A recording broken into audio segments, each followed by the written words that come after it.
Assalamualaikum warahmatullahi wabarakatuh. Kami dari kelompok 4 akan menjelaskan tentang hybrid IPBX VitalGate KXTDA 30, KXTDA 100, KXTDA 200, KXTDA 600. Pertama ada port keluaran SMDR. Port antarmuka serial RS232C atau port serial interface dapat digunakan untuk mengeluarkan data SMDR. Perangkat berikut dapat dihubungkan dengan PC, printer, dan lain sebagainya. Kedua, ada data output SMDR. Data berikut akan direkam dan dikirim ke port output SMDR. A. Ada informasi panggilan terang masuk dan atau keluar. B. Ada informasi intercom keluar.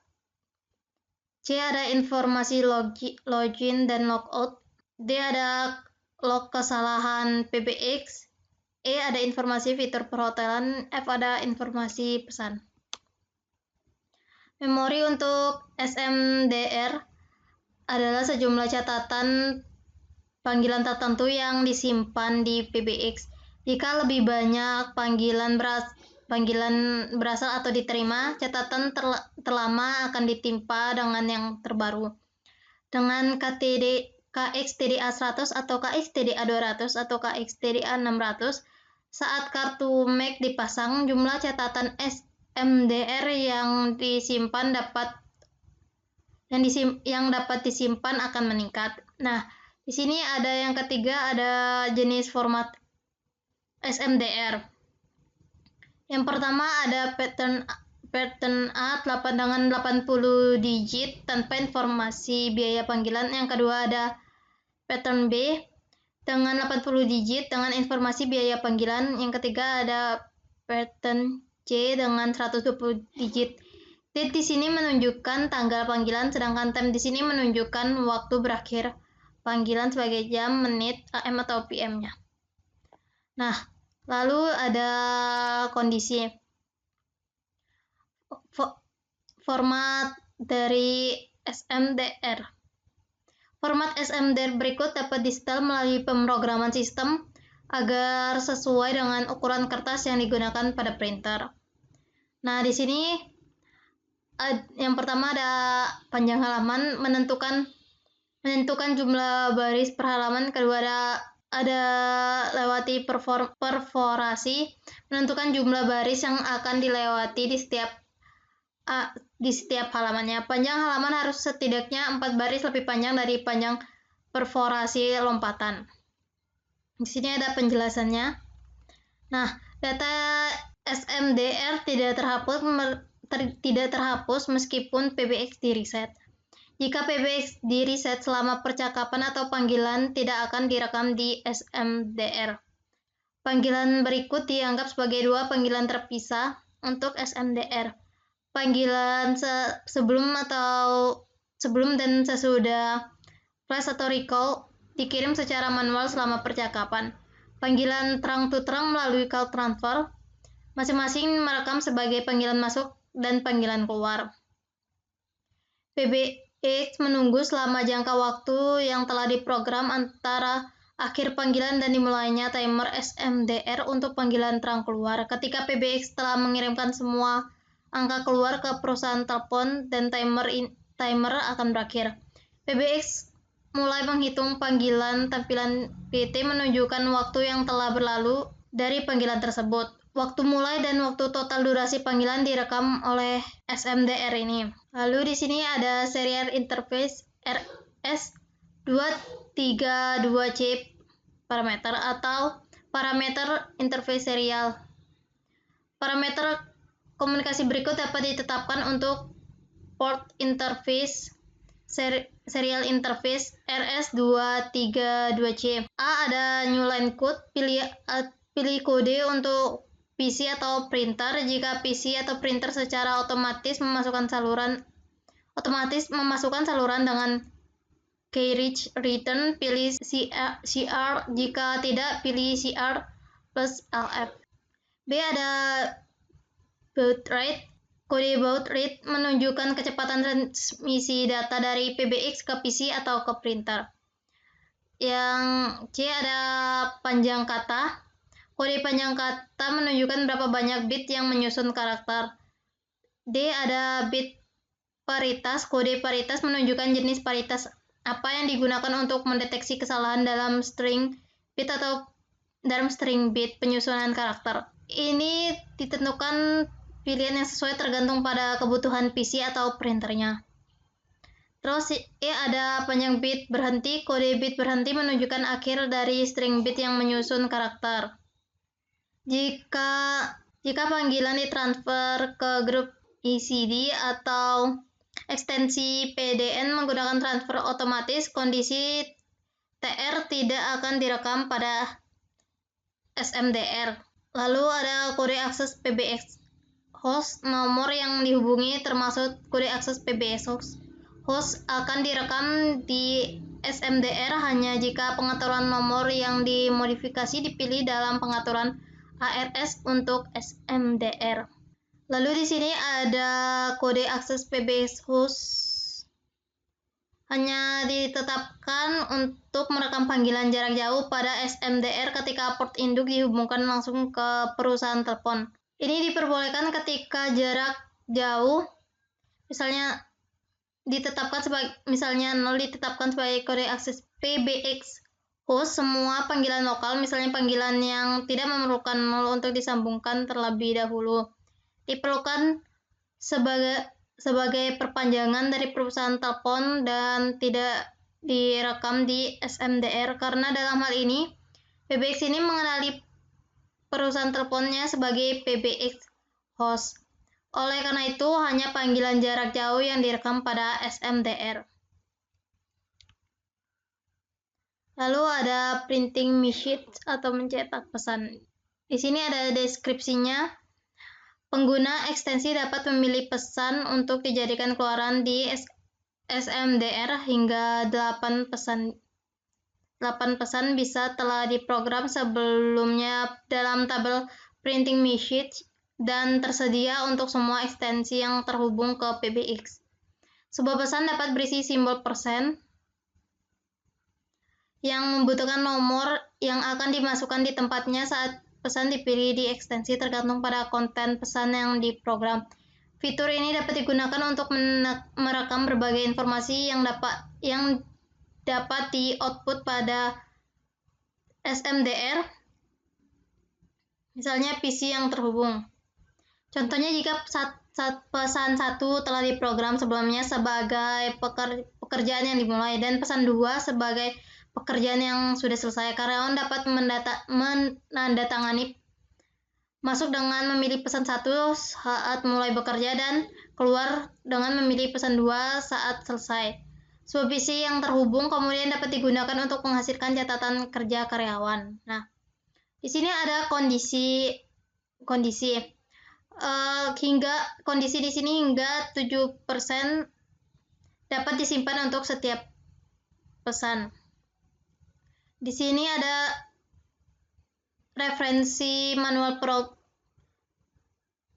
pemrograman, yaitu ada PC Programming Manual dan PT Programming Manual. Nah, selanjutnya ada deskripsi layanan biaya panggilan atau Call Service Description. Sebelumnya, PBX ini menerima sinyal biaya panggilan selama atau setelah percakapan dengan pihak luar.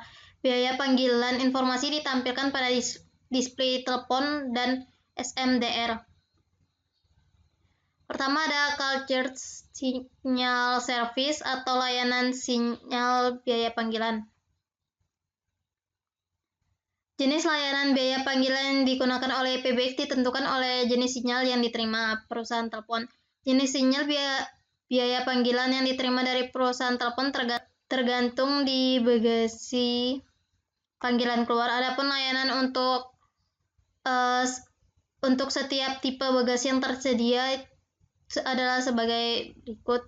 Nah, bisa dilihat dari tabelnya, ini adalah layanan bagasi yang tersedia.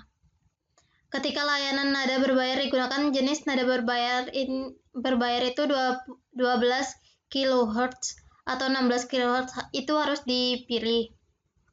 Kemudian ada nomor 2, Call Display atau atau tampilan biaya panggilan.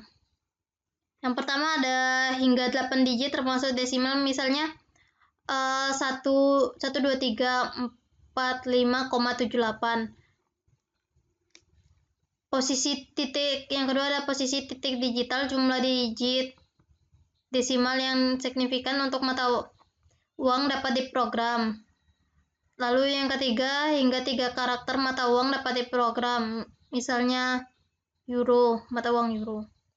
Kemudian ada melalui pemrograman PC, kita dapat memilih apakah karakter atau simbol mata uang ditempatkan di depan atau di belakang biaya panggilannya. Lalu ada penetapan tarif margin atau pajak atau margin atau tax rate assessment. Dimungkinkan untuk menambahkan margin dan pajak ke biaya panggilan. Tingkat biaya panggilan per indikasi meter dapat diprogram pada basis grup trunk. Di sini ada metode kalkulasinya. Margin atau tarif pajak harus terdiri dari 4 digit, 2 digit sebelum dan 2 dan sesudah desimal. Metode perhitungannya yang digunakan oleh PBX bervariasi tergantung pada apakah perusahaan telepon mengirimkan indikasi meteran atau biaya panggilan yang sebenarnya. Ini contoh dari cara perhitungannya. Kita lanjut, yang keempat ada total call charge atau total biaya panggilan. Yang pertama, seorang pengguna atau PT dapat menampilkan total biaya panggilan di layar. Kedua, biaya panggilan dihitung berdasarkan ekstensi, trunk, atau kode verifikasi. Yang ketiga, saat kode verifikasi digunakan, panggilan dibebankan pada kode verifikasi dan bukan ekstensi tempat panggilan tersebut dilakukan. Lalu yang kelima ada budget manajemen atau manajemen anggaran.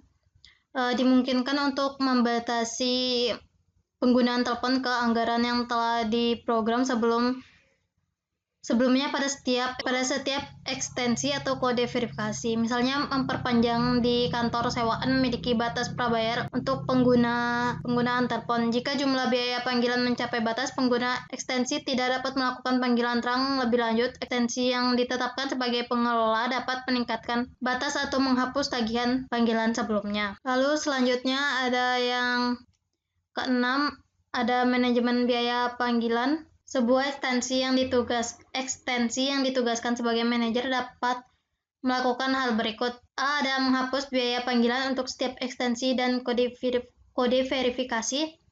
B. Menghapus biaya panggilan dari semua ekstensi dan kode verifikasi. C. Melihat biaya panggilan untuk setiap trunk, ekstensi, atau kode verifikasi. Ada setel tarif biaya panggilan untuk setiap grup trunk. E. Cetak total biaya panggilan untuk semua ekstensi dan kode verifikasi. Dan yang terakhir, F. Ditetapkan anggaran untuk setiap ekstensi dan kode verifikasi. Sini ada kondisi. Secara umum, referensi biaya panggilan dengan tombol referensi biaya panggilan. Pengguna telepon layar dapat memeriksa total biaya panggilan untuk perpanjangannya sendiri dengan menggunakan biaya panggilan tombol referensi. Tombol fleksibel dapat disesuaikan sebagai tombol referensi biaya panggilan. Patent service-nya hanya misalnya KXTDA 100 atau KXTDA 200 atau KXTDA 600. Dimungkinkan untuk memilih apakah PBX mulai menghitung biaya panggilan sejak PBX mendeteksi menjawab sinyal dari perusahaan telepon. Dimungkinkan untuk mengaktifkan PBX untuk mengirim sinyal flash atau recall ke perusahaan telepon setelah percakapan atau dalam status on hook untuk menerima informasi biaya panggilan. Di sini ada hospitality features atau ringkasannya. PBX ini memiliki beberapa fitur yang mendukung penggunaannya di lingkungan tipe hotel, di mana ekstensi sesuai dengan kamar tamunya. Bisa dilihat di sini sesuai tabel. Selanjutnya ada room status control atau PT dengan tampilan 6 baris yang ditetapkan sebagai ekstensi operator hotel dapat digunakan untuk melihat dan mengubah status check-in dan check out kamar tamu yang terkait dengan ekstensi. Ekstensi kabel apapun dapat digunakan sebagai ekstensi ruangan tanpa pemrograman khusus. Tombol fleksibel pada ekstensi operator hotel dapat di-setel sebagai tombol kontrol status kamar. Kedua tipe tersebut tombol kontrol status ruangan dengan sebagai berikut. Pertama ada check-in, mengalihkan status ekstensi room yang dipilih dari check-out menjadi check-in. Biaya telepon dihapus dan dikunci, panggilan ekstensi jarak jauh dimatikan. Memungkinkan panggilan dibuat dari ekstensi. Terus ada check-out, mengalihkan status ekstensi room yang dipilih dari check-in menjadi check-out. Yang pertama itu ada data ekstensi ruangan seperti data pengingat atau panggilan ulang nomor terakhir dihapus. Dari remote extension dialog dihidupkan, membatasi beberapa panggilan. Ini bisa berguna untuk mencegah ruangan ekstensi agar tidak digunakan saat tidak ada tamu yang check-in. Saat pemeriksa perpanjangan kamar, operator dapat memasukkan biaya panggilan seperti menimba biaya, tagihan tamu yang digunakan biaya, serta biaya panggilan dapat dicetak. Jika perlu, file data biaya tamu yang dimasukkan dapat diedit kemudian, dan tagihan dicetak ulang. Di sini ada room status control mode. Menekan tombol kontrol status kamar saat PT dalam keadaan diam memungkinkan ekstensi operator hotel untuk memasukkan mode kontrol status ruangan. Saat dalam mode kontrol status ruangan, kontrol status ruangan yang sesuai lampu tombol berkedip merah. Tombol kontrol status kamar yang ditekan menentukan status kamar di mana ekstensi ruangan dapat dialihkan. Misalnya jika tombol check-in ditekan, check-in lampu tombol berkedip merah dan operator hotel dapat memilih ekstensi kamar mana untuk check-in. Condition atau kondisi. Yang pertama ada kartu MIC atau MAC harus dipasang untuk menggunakan fungsi penagihan tamu. Maksimal 4 operator hotel dapat ditetapkan. Hanya satu dari setiap jenis tombol kontrol status ruangan dapat ditetapkan. Lalu ekstensi yang terkait dengan ruangan harus salah satu dari jenis berikut, misalnya PT atau termasuk IPPT. SLT, ekstensi ISDN, T1OPX, PS tidak dapat di-check-in dan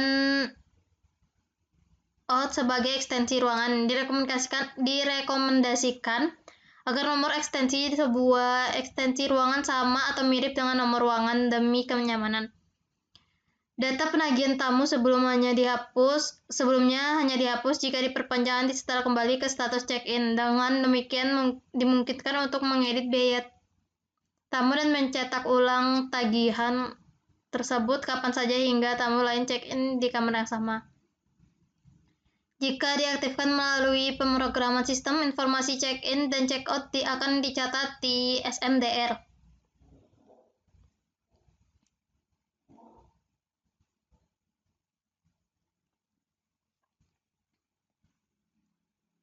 Lalu di sini ada call billing for guest room atau hubungi penagihan untuk kamar tamunya. Secara terpisah dari SMDR dimungkinkan untuk mengeluarkan catatan panggilan bersama dengan biaya. Misalnya biaya telepon dan lain sebagainya yang dapat digunakan untuk menagih tamu. Di sini ada chart item atau mengisi item. Fitur ini menyediakan 3 jenis biaya yang dapat diprogram. Item biaya 1, item tagihan 2, dan item biaya 3.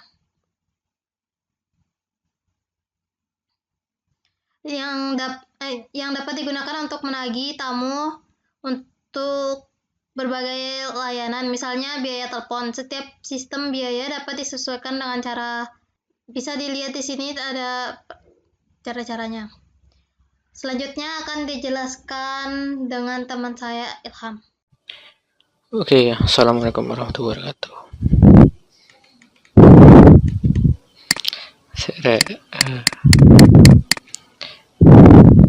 Sama. Oke, berarti dari 13 ya. Oke, dari sini.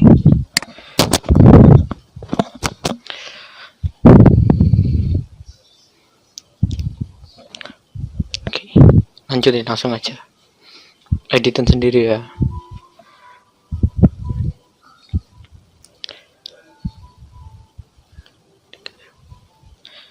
Yuk, bisa.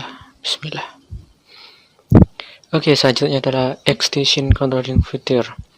Itu ada beberapa, ada 4, yaitu adalah yang pertama extension personal identification number atau PIN, yang kedua adalah extension feature clear, yang ketiga adalah walking extension, yang keempat adalah time reminder. Oke, yang pertama adalah extension personal identification number atau PIN. Deskripsinya adalah sistem penggunaan extension yang dapat memiliki PIN itu sendiri mulai peragaman sistem atau peragaman pribadi. Nah, ini untuk mengatur akses teleponnya sendiri dari jarak jauh. Nah, berikut yang tidak dapat digunakan tanpa PIN. Yang pertama adalah live call screening atau LCS, kemudian display look, terus walking extension dialog, walking COS, walking CS stroke DISA. Oke, selanjutnya adalah ini ada risiko bahwa panggilan telepon penipuan akan dilakukan jika pihak ketiga menemukan nomor identifikasi pribadi atau PIN tadi itu. Nah, kemudian biaya panggilan tersebut akan ditagihkan ke pemilik penyewa. Jadi itu bahayanya kalau kita kalau pakai PIN terus pihak ketiga tuh menemukan pihak PIN-nya itu. Nah, selanjutnya adalah untuk melindungi bebek dari penggunaan penipuan semacam ini ada saran ya. Pertama adalah menjaga kerahasiaan PIN. Yang kedua adalah memilih PIN yang acak, rumit, tidak dapat ditebak dengan mudah. Kemudian adalah mengganti PIN secara teratur, kunci PIN ekstensi, dan PIN ekstensi jarak jauh. Ini adalah pemrograman manual referensinya. Yang pertama baca program manual. 2-3 timer condition misal extension pin lock counter numbering plan main bit center terus kemudian cancel. Ini ada gambarnya ya, tapi mohon maaf gambarnya lupa. Kemudian extension feature clear. Nah, penggunaan extension ini dapat menghapus semua fitur berikut yang bisa ditelepon mereka sekaligus. Ini fiturnya, terus after settingnya dari absen mesin itu langsung after settingnya tuh off dan dapat dilihat dalam tabel. Itu BGM-nya off, FID, DND off. Terus kalau backup DND-nya allow, call wording, data line security, login atau logoutnya jadi login, backing DND, parallel telepon, parallel still, hotline-nya jadi off, dan timer reminder jadi clear. Ini programan manual reference-nya. Jadi dari external clear ke call editing, external clear ke DND, external clear ke hotline backup DL.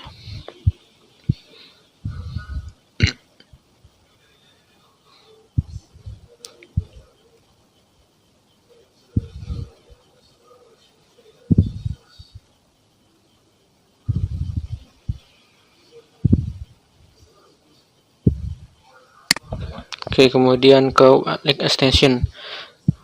Sesungguhnya sudah dimungkinkan untuk menggunakan extension apapun. Membuat ekstensi adalah tersedia untuk Anda. Pengaturan seperti nama ekstensi, mau pemanggilan sekali tentu, dan CS semua tersedia. Kemudian itu fitur ini memungkinkan pengaturan ekstensi untuk dialihkan antara PT, termasuk IPPT dan SLT. Berpindah antar penyewa juga dimungkinkan. Kemudian panggilan masuk ke ekstensi Anda juga akan menghubungi Anda di lokasi. Kemudian nomor identifikasi pribadi dibolehkan untuk menggunakan fitur ini. Jika konsolidasi dihubungkan ke PT dan konsolidasi terus digunakan dengan PT setelah ekstensi berjalan diaktifkan, nomor ekstensi baru di PT harus ditetapkan sebagai ekstensi perpasangan melalui pemrograman sistem.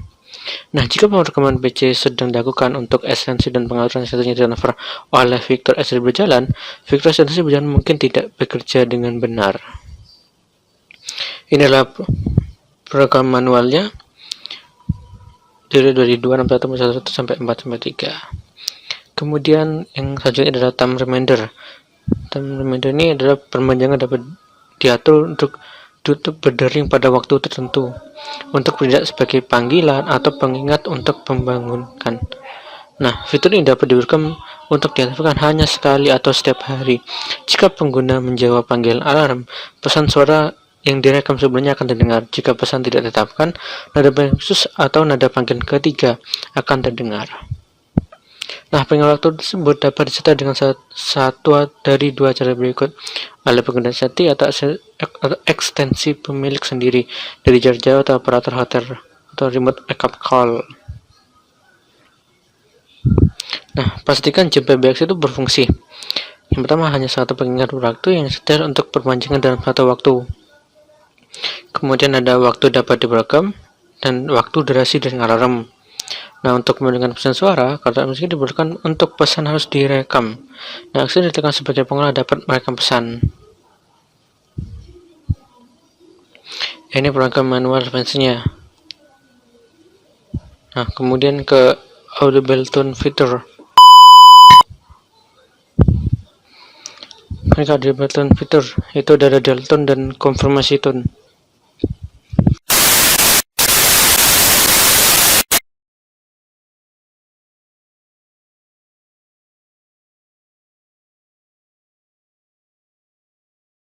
Yang pertama ada deltone. Nah, di panggilan ke sini menginformasikan ekspektasi tentang fitur yang dihadirkan pada ekstensi mereka. Setiap jenis nada panggilan memiliki dua frekuensi, tone 1A atau 1B, tone 2A atau 2B.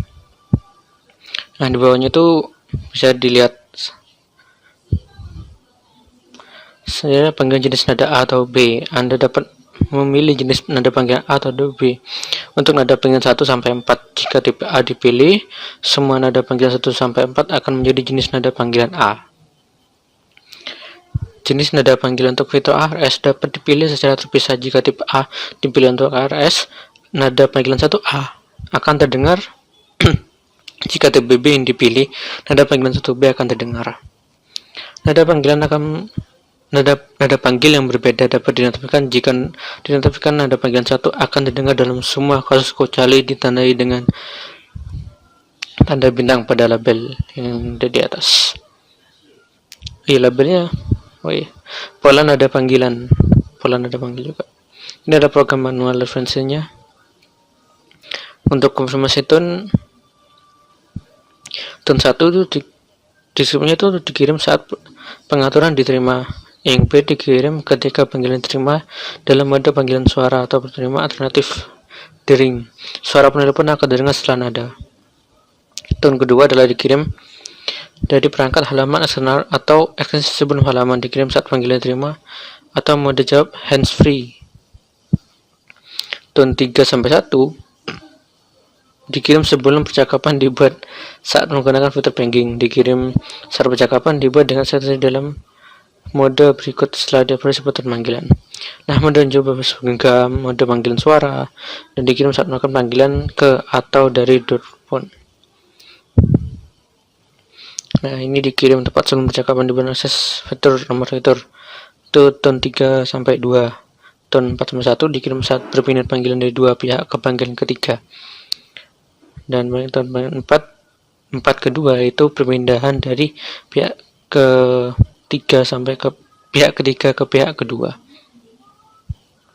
Dan kelima itu di saat panggilan ditunda termasuk konsesi ditunda. Nah,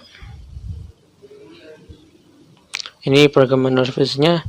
Tone 1 itu telepon kalimat voice, pick automatic answer, start talking after blocking call, start talking after answering call, start call function, finish conversation atau hold. Oke.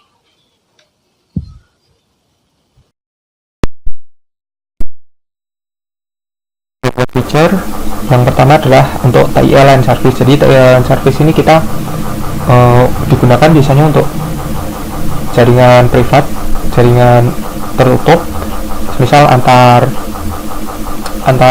perusahaan yang ada di dua kota yang berbeda tapi ingin bisa koneksi jaringan telepon secara privat supaya nggak ada gangguan.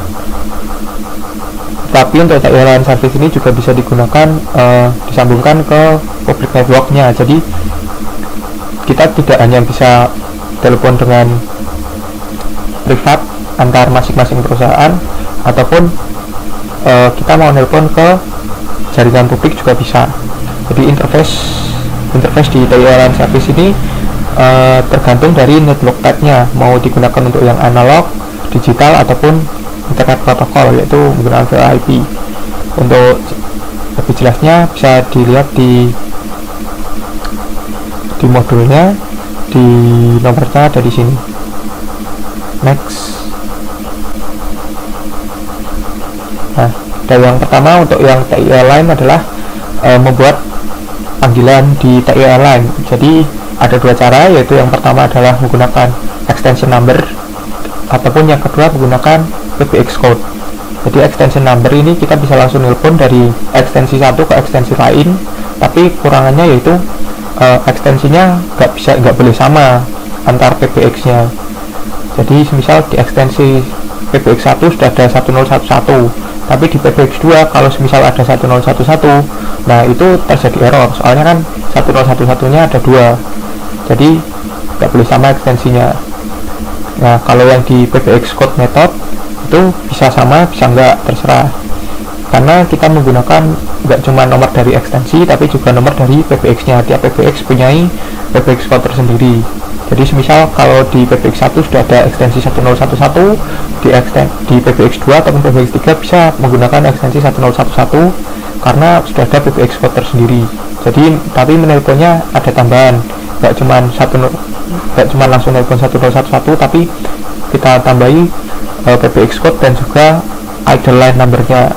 Jadi 7 ini idle line number. Semisal dari ekstensi 1011 ini mau nelpon 7953111, 7 idle line numbernya, 953 adalah PBX code dari PBX 3 ini, dan 1011 adalah ekstensinya ini, jalurnya di sini. Oke. Untuk TIE line dan trunk connection, jadi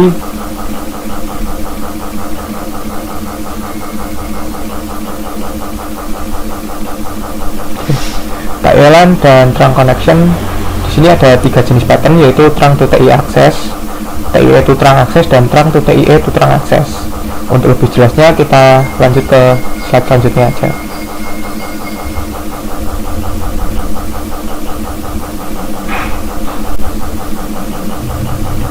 Oke, trunk to TIE access. Di trunk to TIE access ini ada 2 jenis, yaitu untuk yang incoming trunk call destination assignment. Jadi bagaimana trunk bisa untuk menentukan tujuannya di mana kalau misal ada terjadi panggilan dari luar. Yang kedua adalah forward call transfer intercept routing. Jadi gimana caranya untuk memforward dari ekstensi satu ke ekstensi lain di network yang sama kalau misal dibutuhkan. Nah, yang pertama dari incoming trunk call destination-nya. Jadi misal kalau ada dari luar panggilan, misal menjual 123 4567. 123 ini nomor dari trunknya di sini, dan 4567 ini adalah DID numbernya. Nah, di trunk nanti DID number akan dibedah supaya kita cari destinasinya di mana, di ekstensi nomor berapa. Nah, di DID number 4567 ini di PBX 1 ini bahwasannya destinasinya adalah di 2011 di PBX 2. Nah, maka di PBX 2 2011 panggilannya akan diteruskan. Yang kedua adalah untuk yang forward call transfernya. Kalau semisal di sini dari luar menelpon 123 4567. Nah, tapi masuknya ke ekstensi 1011. Ternyata itu adalah milik dari 2011, maka harus terjadi yang namanya forward atau transfer atau intercept routing. Dari panggilan ke 1011 diubah ke panggilan ke 2011. Next, selanjutnya itu yaitu di TIE to trunk access. Nah, yang pertama adalah trunk call through other PBX dengan metode TIE line method. Nah, dengan metodenya juga masih 2, yaitu menggunakan extension number dan juga PBX code method. Nah, di sini kita akan coba nelpon dari yang TIE line network privat ke telepon luar. Jadi dari jaringan network privat ke yang di luar, jadi lewat publik. Nah, semisal dari extension 1011 di PBX 1 mau nelpon keluar. Nah, ini di extension 1011 akan nelpon 802.9.211.4567. 211.4567 adalah nomor di tujuannya. Untuk yang 802 adalah yang 8 adalah trunk group access numbernya dari PBX1. 9 adalah idle numbernya. 8 itu trunk group access number. Nah, sedangkan 02 adalah trunk group numbernya, TRG2 ini ya. 02 adalah TRG2 nya. 9211457 211457 adalah nomor dari outside party-nya. 9 adalah idle line numbernya. Itu yang tidak menggunakan PBX code. Nah, untuk yang PBX code method itu cuman perbedaannya ditambahi PBX code di cara penelponannya. Jadi bisa nelpon 7 952 9211457 atau 802 952 9211 4567. 952 adalah di trangnya ini PBX2 nya PBX code 952 karena yang bisa keluar adalah dari PBX2 yang bisa connect ke outside partinya secara direct. Nah, untuk yang 7 adalah TIE line access numbernya. Kalau misal kita mau gunakan yang itu atau mungkin gunakan yang 802 juga bisa. Next.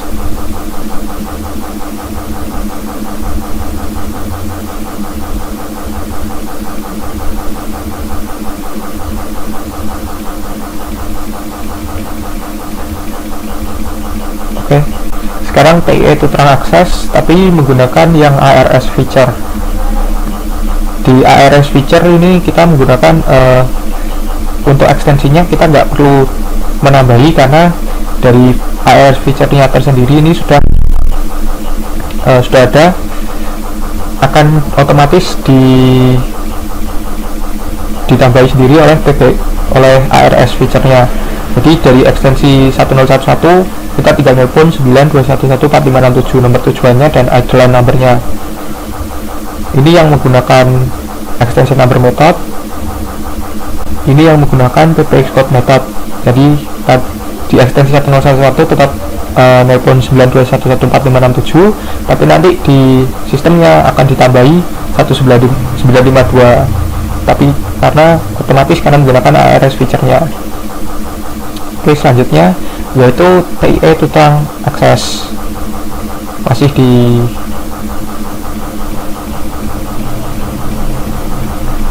TIE to trunk access. Yang ketiga adalah blocking trunkal network another PBX and how to override it. Jadi gimana caranya menggunakan TIE line aksesnya ini supaya lebih aman ya. Kita bisa milih siapa yang bisa lewat jalur yang mana.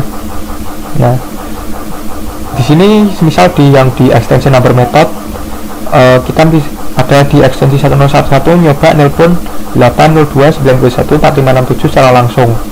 Nah, ini ketika di trunk ini akan ditolak karena kita sudah memberikan yang namanya verification code dan juga COS nya masing-masing PBX nya ini. Jadi kalau mau menelpon kita harus nelpon 802 lalu verification code nya berapa, terus tambah bintang, ditambah verification code dan juga verification code pin nya, baru nelpon 9214567. Ini yang menggunakan extension number method, ini yang menggunakan PBX code methodnya. Jadi bisa dilihat kalau yang dari sini yang menggunakan verification code bisa dilangsungkan ke outside party, sedangkan yang tidak menggunakan verification code akan di stop ketika di trunk maupun di telepon company maupun di outside partinya. Oke, selanjutnya TIE to trunk access. Yang keempat adalah forward call transfer intercept routing untuk trunk. Jadi ketika kita mau nge-intercept, semisal di sini mau mendial 7952111, kita nelpon ke yang di trangnya dulu. Nah, nanti baru dari trang dilemparkan, ditransfer ke outside party. Next. selanjutnya adalah trunk to TIE to trunk access. Jadi ini secara lengkapnya, misal dari luar mau nelpon keluar tapi lewat jalur kita. Nah seperti itu. Jadi dari luar outside caller ini nelpon di siapa numbernya, terus 901234567. 234567 adalah nomor dari tujuan di luarnya. Sedangkan di phone number adalah lewatan jalur kitanya itu. Untuk lebih jelasnya bisa dilihat di explanation-nya ini. Oke, selanjutnya adalah VoIP atau Voice over Internet Protocol Network. Jadi untuk yang VoIP ini kita menggunakan Internet Protocol sebagai numberingnya, sebagai penomorannya. Jadi misal di ekstensi 1000 ataupun 1999 ini terdapat IP gateway tersendiri. Jadi tiap masing-masing ekstensi ini mempunyai nomor IP tersendiri, internet protokol tersendiri. Nah nanti internet protokol tersendiri ini kan digabungkan dengan jaringan komputer dari router maupun privat, tergantung dari seberapa besar networknya ini. Nah jadi kita bisa nelpon lewat jaringan komputer maupun jaringan telepon, tergantung kebutuhan. Oke, next. Yang selanjutnya yaitu Virtual Private Network atau VPN. Jadi VPN ini kita seperti membuat jalur tersendiri, jalur privat tapi di area publik. Jadi terjadi ada yang namanya public discrimination ataupun private discrimination. Jadi kalau public discrimination adalah jalurnya kita lewat publik, jadi semua yang tercantumnya akan dimasukkan ke bagian publik. Sedangkan untuk yang VPN, private discrimination, semua telepon keluar ataupun masuk bisa itu masuk di lognya tersendiri untuk yang privatnya dengan nomor tersendiri yaitu 113. Jadi jalurnya sama tapi penomorannya berbeda. Jadi ketika kita membuat suatu telepon, menelepon seseorang, public atau private discrimination number ini dibutuhkan sebelum kita mendial number yang dituju ataupun number telepon kompaninya. Public ataupun private discrimination ini bisa ditelepon secara manual ataupun secara otomatis menggunakan ARS programming. Jadi bisa lebih mudah kalau misal menggunakan ARS. Oke, selanjutnya yaitu HSIG standard feature. Nah ini fitur-fitur yang ada dari HSIG standard. Untuk lebih jelasnya akan kita jelaskan di selanjutnya, tapi kita baca sedikit aja. Yang pertama adalah Calling Line Identification Presentation, itu CLIP, dan juga Connected Line Identification Presentation COLP. Jadi dari yang CLIP adalah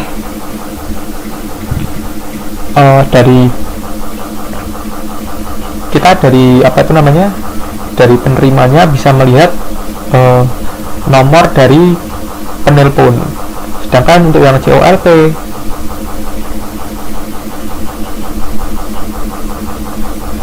kita bisa melihat nama dari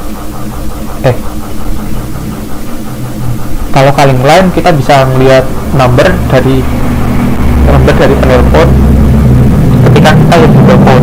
Tapi ketika kita yang menelpon, kita juga bisa melihat number yang kita telepon menggunakan COLP. Untuk lebih mudahnya kita lanjut saja, nanti akan lebih jelas. Nah ini adalah contohnya. Yang pertama adalah CLIP dan CNIP, yaitu misal CNIP adalah Calling Name Identification Presentation. Jadi CNIP itu untuk namanya, CLIP itu untuk nomornya. Jadi misal nih telepon 202, nah di 202 yang ditelepon itu bisa menunjukkan bahwasannya penelponnya adalah John dengan nomor 101. Nah untuk yang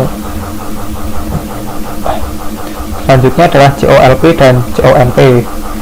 Kalau yang COLP dan CONP adalah kita sebagai penelpon juga bisa melihat siapa yang telepon kita. Nah, misal di sini telepon. Nah, itu akan diterima di penelponnya, lalu nanti akan di forward ke answering party yang sebenarnya akan ditelepon. Nah, nanti yang akan ditelepon ini ngirim infonya balik ke yang penelponnya. Jadi penelpon di sini bisa tahu bahwa yang ditelepon adalah Paul dengan nomor 204. Nah, di sini juga ada untuk yang CLIR dan COLR. Nah, ini digunakan untuk semisal kita tidak mau menggunakan feature dari CLIP ataupun CNIP, maka kita bisa menggunakan ini. Jadi keduanya ini CNIR dan CONR dan juga CLIR COLR ini cuman bagaimana cara kita bisa untuk mendisable fitur ini.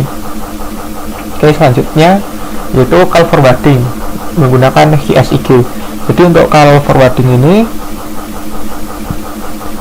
gimana tahap-tahapnya kita melakukan call forward. Jadi yang tahap pertama adalah misal di ekstensi 1000 menelpon 2000. Nah, ini akan nelpon dan disambungkan ke 2000. Lalu dari 2000 akan di forward ke 1001 di PBX1. Nah, karena kita sudah mau forward, ini seakan-akan bahwasanya jaringannya dari 100 itu nelpon langsung secara direct di 101 nya. Itu adalah call forwarding. Selanjutnya adalah call transfer. Call transfer juga sama. Yang pertama kita nyoba seperti telepon yang lain, tapi ternyata ditransfer, jadi langsung dilempar balik lagi ke ekstensi 101, jadi seakan-akan dia langsung direct nyambungnya. Yang selanjutnya adalah CCBS, yaitu completion of call to basis subscriber. Jadi jika semisal kita sudah nelpon suatu ekstensi di PBX lain menggunakan HSIG di dalam HSIG network, nah yang penelpon yang diteleponnya itu ternyata sibuk. Nah, maka itu bagaimana caranya kita bisa langsung nyambungkan ke nomor sibuk, misal berada di luar jangkauan atau sedang tidak hadir atau bagaimana, seperti itu. Nah, untuk kondisinya tergantung, ini sudah dijelaskan bagaimana saja kondisi yang dari fiturnya ini harus taat terhadap European Telecommunication Standard, jadi standarnya ETS itu harus ditaati.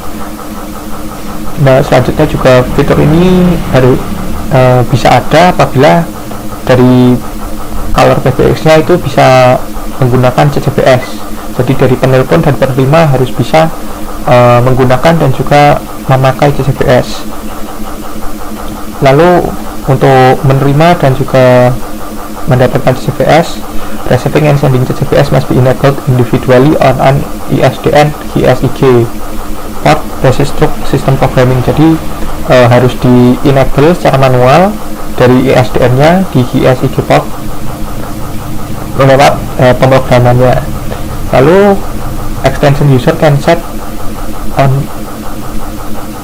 extension user can set only one CCBS. The last setting is effective. Jadi setting terakhir yang di set itu cuma bisa ada satu, dan yang terakhir itulah yang bisa digunakan. Selanjutnya adalah CCBS setting is cancelled if there is no callback ringing within 16 minutes or callback ringing is not answered within 10 seconds. Jadi semisal kita sibuk bisa nelpon selanjutnya berapa jam lagi, itu bisa diatur. Oke, selanjutnya akan dijelaskan oleh teman saya. Assalamualaikum warahmatullahi wabarakatuh. Jadi di sini saya akan melanjutkan presentasi dari Fatur. Nah, yang pertama ini ada 1.30.5 tentang HSIG enhanced feature. Nah, di sini sebabnya ada 1.30.5.1 tentang Network Biracial Station Selection atau NDSS.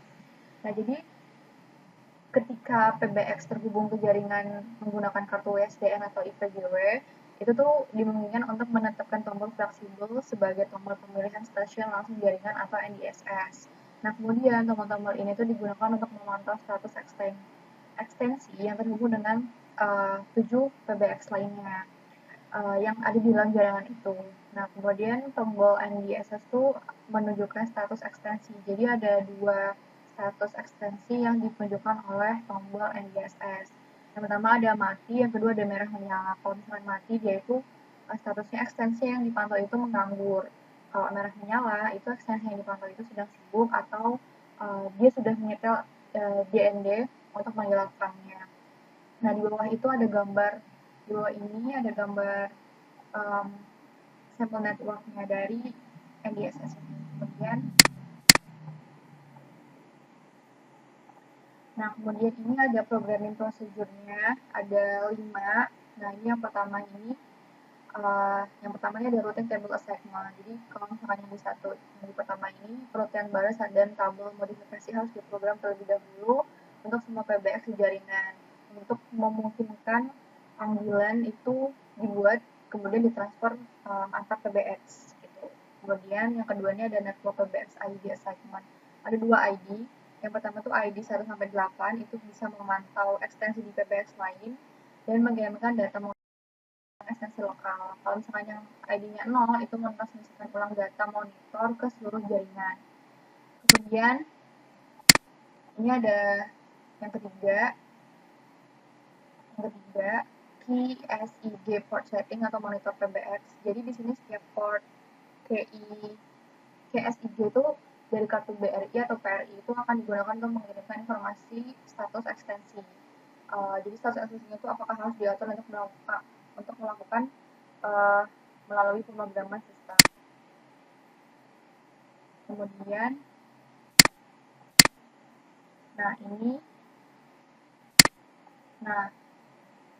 untuk transmit di KISIG itu ada 2, ada statusnya itu ada 2, ada enable sama disable. Kalau misalkan yang enable dia itu tuh function itu ada 3, ada mengirimkan informasi pada ekstensi PBX sendiri, ada menerima informasi dari PBX lain, kemudian diteruskan ke port KSIG lain dari PBX tersebut, kemudian juga mengirimkan kembali informasi yang diterima oleh port KSIG lain dari PBX.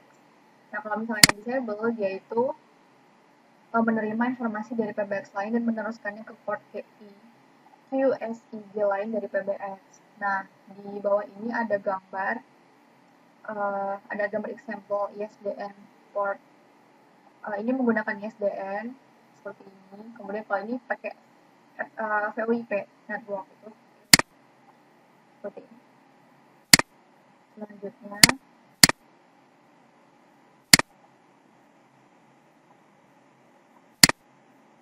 Selanjutnya ini yang keempat ini ada masih programming prosedurnya. Ini nomor keempat ini ada network registration atau monitor PBX. Nah, jadi gini kita daftarkan ekstensi yang biasanya itu melekat di PBX lain yang mau kita pantau. Maksimal itu biasanya 250 ekstensi, jadi itu bisa didaftarkan. Nah, ini tabel network monitor ekstensinya. Kalau indeks nomor 1 itu network ekstensinya itu nomor 2001. Network ekstensi namanya tuh ini biasanya seperti itu. Sampai 250. Kemudian ini yang kelima. Yang kelima ini NDSS button customization atau monitor PBX. Masih monitor PBX. Jadi di sini tuh di ekstensi manapun yang melekat pada PBX monitor, sesuaikan tombol fleksibel sebagai tombol NDSS untuk ekstensi yang didaftar di atas. Kemudian lepas kendali, tekan tombol sekali dan lepas kendali lagi. Ini mengaktifkan fungsi pemantauan. PBX yang akan dipantau itu akan mulai mengirimkan informasi tentang status ekstensi itu dan PBX monitor akan mulai menerima informasi. Seperti itu. Nah, itu dari programming prosedur dari NDSS. Selanjutnya adalah Selanjutnya ada kemudian sebab yang kedua 1.30.5.2 ada centralized voicemail. Jadi hingga 8 PBX yang terhubung dalam VoIP atau jaringan pribadi SDN itu dapat berbagi layanan dari VPS yang terhubung ke PBX lain dalam integrasi DPT. VPS ini dapat menyediakan pesan suara untuk ekstensi yang dilampirkan ke salah satu PBX di jaringan. Seolah VPS itu terhubung ke PBX lokal. Fitur VPS yang tersedia di ekstensi dalam jaringan itu ditambahkan di tabel berikut. Jadi ada 18, ini fitur-fiturnya itu ada automatic configuration, FWD, intercept routing, itu bisa dilihat di sini seperti itu.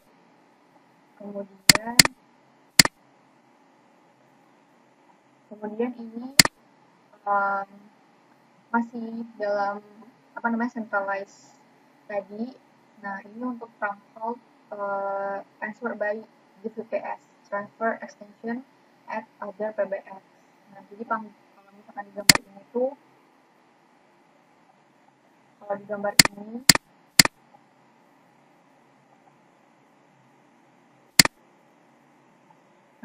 ini tuh panggilan luar itu dijawab oleh VPS layanan dari layanan AAA dari VPS. Penelpon memasukkan nomor ekstensi 201 sehingga panggilan itu dialihkan melalui jaringan pribadi ke ekstensi 201. Ya, jadi jika ekstensi 201 itu tidak menjawab, kotak suara 201 di VPS menjawabnya dan memutar pesan yang sesuai. Kemudian, nah ini sama juga.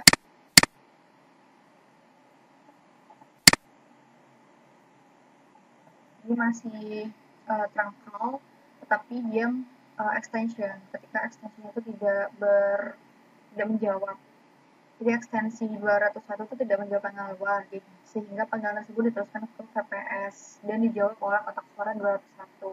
Jika penelpon luar meninggalkan pesan, VPS mengirimkan pemberitahuan menunggu pesan di ekstensi menggunakan informasi QSIG yang ditengahkan melalui jaringan pribadi. Saat meneruskan panggilan, PBX yang kedua itu mengirimkan informasi panggilan yang diterima, nomor, nama, ID pemanggil, dan nomor DDI, bersama dengan nomor grup trunk VM yang akan digunakan, mode waktu yang berlalu, nomor ekstensi, dan alasan penerusan untuk ekstensi yang terhubung ke PBX lain di jaringan.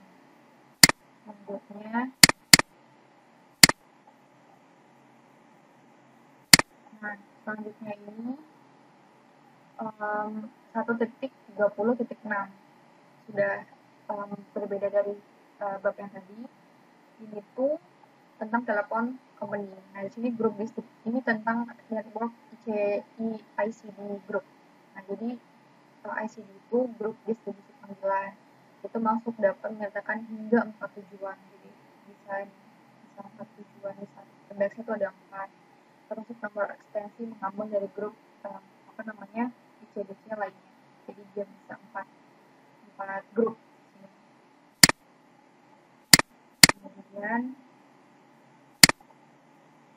Kemudian ini subbab yang pertama ada PS calling by network ICD group. Jadi satu PS itu dapat didaftarkan hingga 4 PBX di jaringan pribadi dan grup ICD jaringan bibi, dan grup ICD itu dibuat untuk PS di setiap PBX, dengan PS virtual diatur untuk meneruskan ke PBX lain di jaringan. Ketika panggilan di PS diterima di salah satu PBX, panggilan berdering serentak di semua PBX di jaringan tempat PS itu terdaftar. Selanjutnya,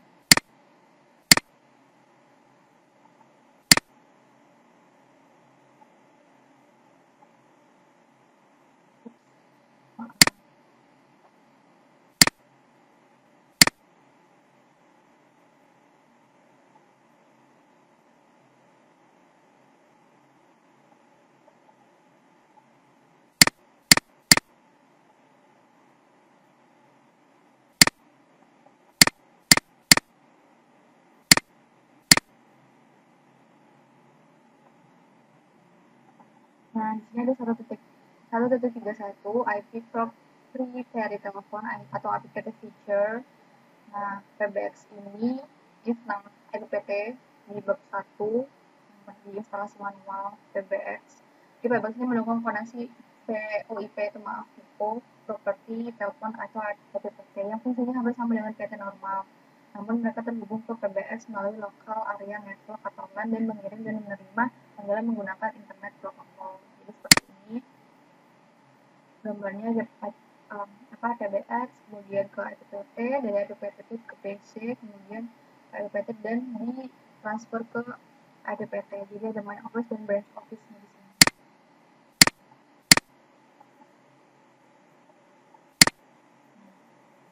Ini ada 1.32 komponent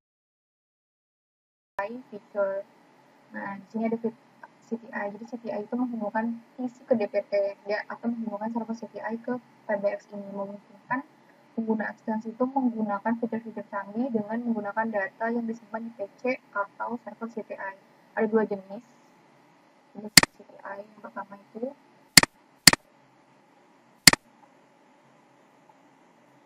yang pertama itu first party call control atau kontrol panggilan pertama. Jadi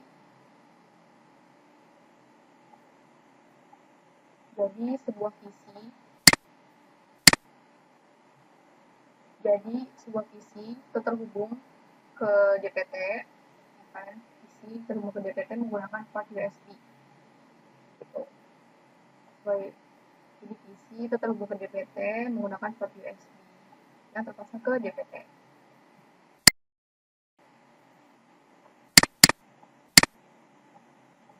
Nah, ini kemudian third party call control atau kontrol panggilan pihak ketiga.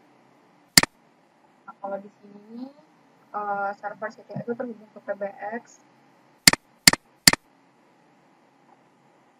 Nah, kalau di sini server CTI itu terhubung ke PBX menggunakan satu port dari USB dari PBX.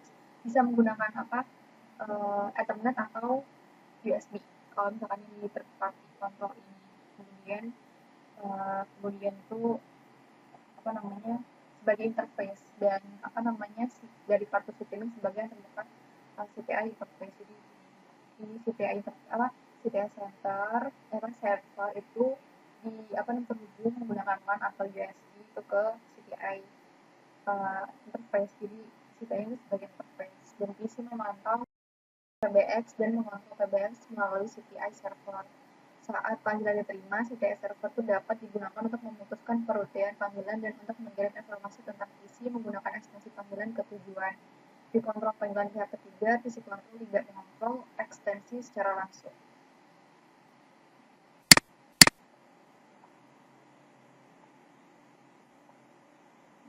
Nah, ini 1.32.2 ini yang disebut yang kedua tentang PC phone atau PC console. Jadi seiring dengan banyak fitur KXTDA PBX, telepon PC dan ponsel PC itu sering kali memiliki banyak fitur khusus. Termasuk yang berikut. Yang pertama itu ada phone book. Jadi daftar nomor telepon itu termasuk informasi rinci yang berkaitan dengan setiap entry. Fitur ini memungkinkan pengguna untuk melakukan panggilan dan mengirim ke setiap entry. Kemudian ada Outlook integration, buku alam itu dapat diintegrasikan untuk digunakan dengan telepon PC atau konsol PC. Kemudian ada pop-up screen, gambar yang berisi informasi tentang penelpon muncul saat panggilan diterima. Kemudian ada voice memo, jadi percakapan itu direkam kapan saja dan dapat disimpan, kemudian dikirim melalui email dan mail. Ada text memo, seorang pengguna dapat mengetik pesan singkat selama percakapan yang dapat disimpan, dikirim melalui email dan lain-lain.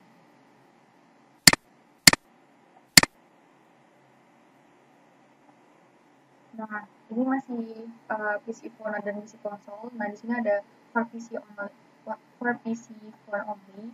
Itu ada dua, ada PAM atau Telephone Answering Machine. Itu jika panggilan tidak dijawab dalam waktu yang telah diprogram sebelumnya, maka penelpon itu bisa meninggalkan pesan setelah mendengar pesan salam. Nah, yang kedua itu ada message.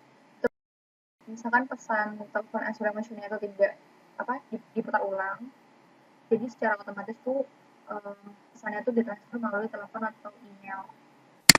Nah, kalau for PC console only itu dengan incoming group screen. Jadi nama, nomor ekstensi, dan status setiap ekstensi itu dapat dipantau di satu layar. Calls-nya itu juga dibuat dan diterima di layar.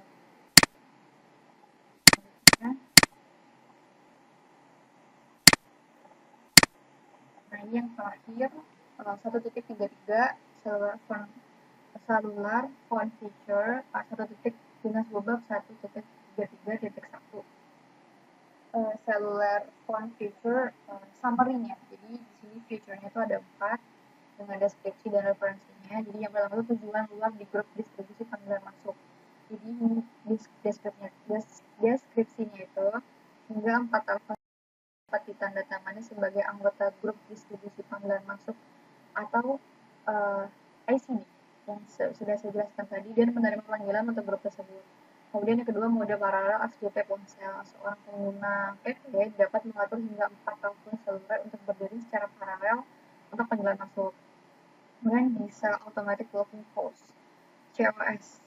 Telepon seluler terdaftar secara otomatis dikenali sebagai ekstensi PBX ketika menelepon melalui bisa call transfer dari luar tujuan. Jadi seorang pengguna telepon seluler yang menjawab panggilan trunk yang diteruskan dari PBX menggunakan bisa dapat mentransfer panggilan tersebut ke ekstensi di dalam PBX.